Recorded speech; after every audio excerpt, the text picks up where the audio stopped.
Tonight, the Reverend Al Sharpton will lead a national rally in Florida calling for justice in the shooting death of 17-year-old Trayvon Martin.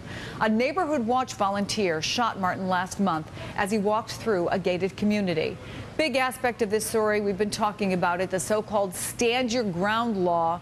It's being called into question by so many in the wake of this shooting, including Florida Congresswoman Frederica Wilson on our show just a little while ago.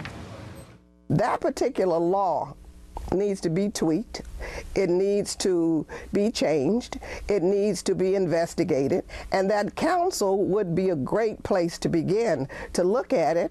And I don't think that was the intent of the law. I think that it's being misused in this particular instance. This is a racial profiling, and this is murder.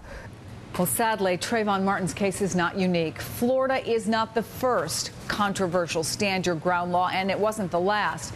MSNBC's Richard Louie has been looking into these laws really all across the country, Richard.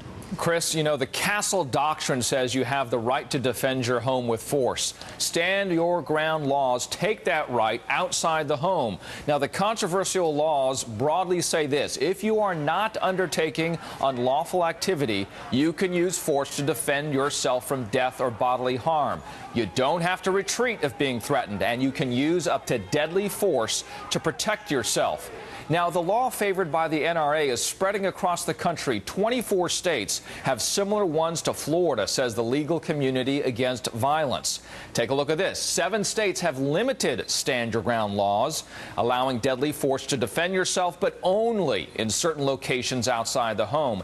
And then there are at least 4 more states where legislation is or was pending on a stand your ground law. That leaves few places untouched across the country. The concern is this: justifiable homicides, killing allowed by laws like stand your ground. Before 2005, justifiable homicides declined from 500 back here to 200 nationally.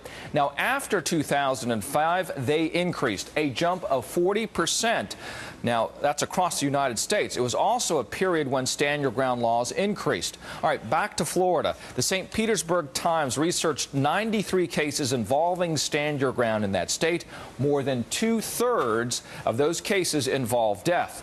And the accused, close to 2/3 here, were acquitted, not charged, or their cases were altogether dropped. Chris, the issue of race has circled the Trayvon Martin case stories you've been discussing. The Bureau of Justice says 75% of the time justifiable homicides involve citizens of the same race. Thank you so much, Richard. That's fascinating background. We appreciate it.